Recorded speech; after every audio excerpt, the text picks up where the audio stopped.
Hi, this is Gautam for PG Sport, and in this video we are going to see about how to configure PAT, Port Address Translation. Let's get into the concept, and this is our lab scenario that we are going to do, and this is our task. We just want to configure the IP address and configure a PAT and check whether you can able to reach it. That's it. This is our topology. Let's get into the concept. Okay. First, initially I have assigned all the IP address for the topology. You can also check it over here.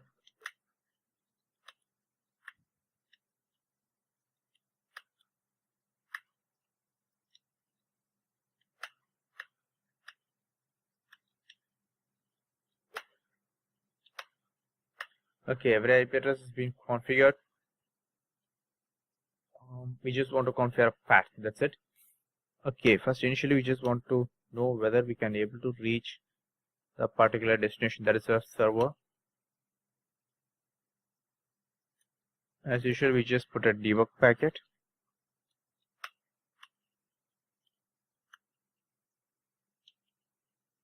It's pinging with the source of 1.10, and here it's with 1.20.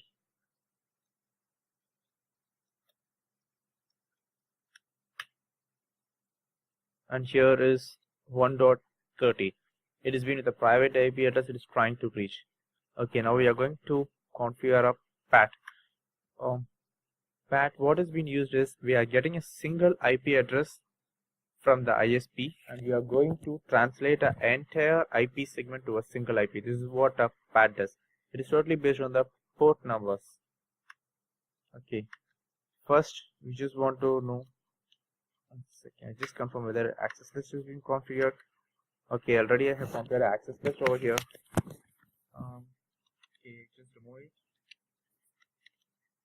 it. Okay. First we just want to configure which is inside NAT and which is the outside NAT. So in this topology, 0/0 and 0/1 over here. I just connect to local LAN is fast Ethernet 0/0.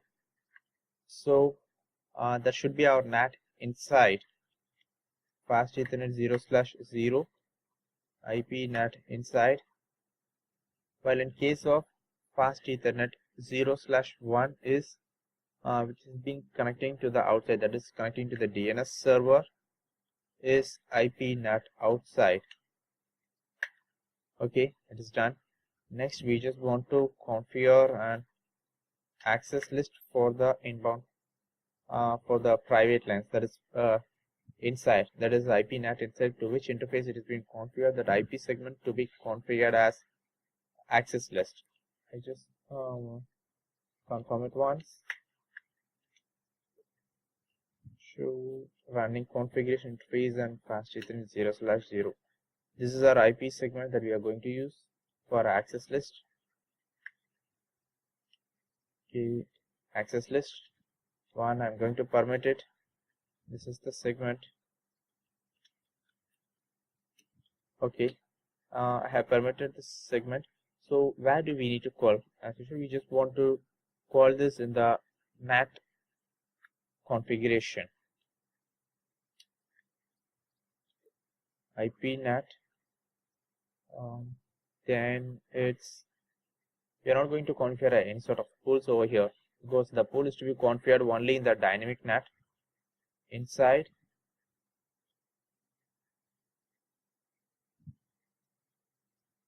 Then it's with source, then list. List is where we are going to map the access list.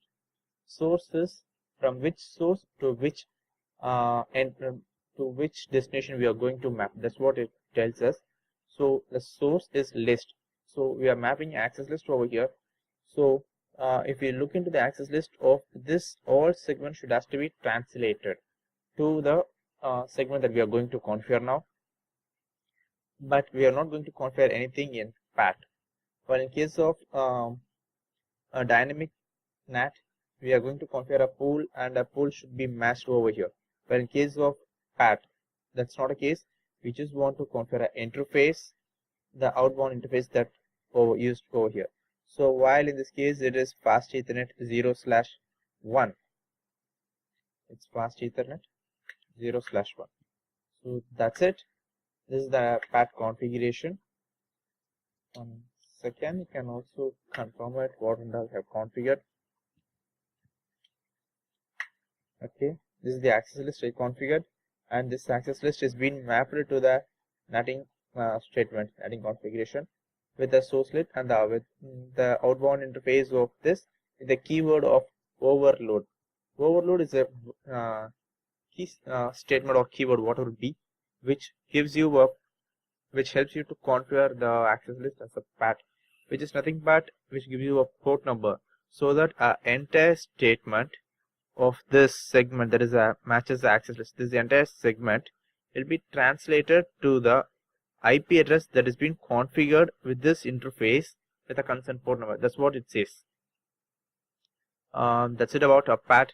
Now we just want to check IP NAT statistics. There's no IP address allocation for this, how many IPs are used, how many IPs are available. There is nothing like that. It's just access list mapped with this interface. That's it about this. Then if we check translation, nothing will be there. Okay, what I'm going to do is trying to ping it. You can see here is 8.8.8.1 as a source with this destination. Show IP NAT translation. So what is showing here is that 1.10 IP is being translated to this segment 8.8.8.1. That's it about here. And if you try to ping here from PC2, you can see the same IP 8.8.8.1 with this destination. So if you check it over here, with this IP also giving a same IP, that is a global address, but with a different port number here as 9. So in this way it differs. So you can also check it over here. Here is given the different port number as 11, and here is the same global IP address. A single global IP address being used, but a number of local LAN segment private IP address is being translated to a single public IP address in order to reach a consent server. Okay, now I'm going to do is to enable a port number for HTTP server. HTTP server's port number is nothing but 80. So you just want to confirm whether it is up or not. No, it is down. That is a no HTTP server. I just want to make it enable.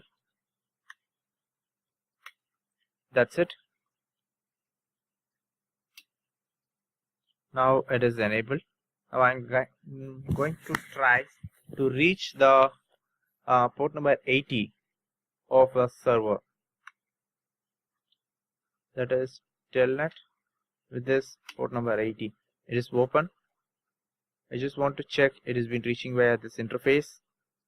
And here you can also check 1.10 is being translated to this IP address with the protocol TCP, with the port number over here is 80. This is the port number which is not for the PC's port number, that is the TCP's port number which is trying to reach. So this is what is mentioned over here. So you can also try here as 22, that is nothing but a SSH. It has been refused,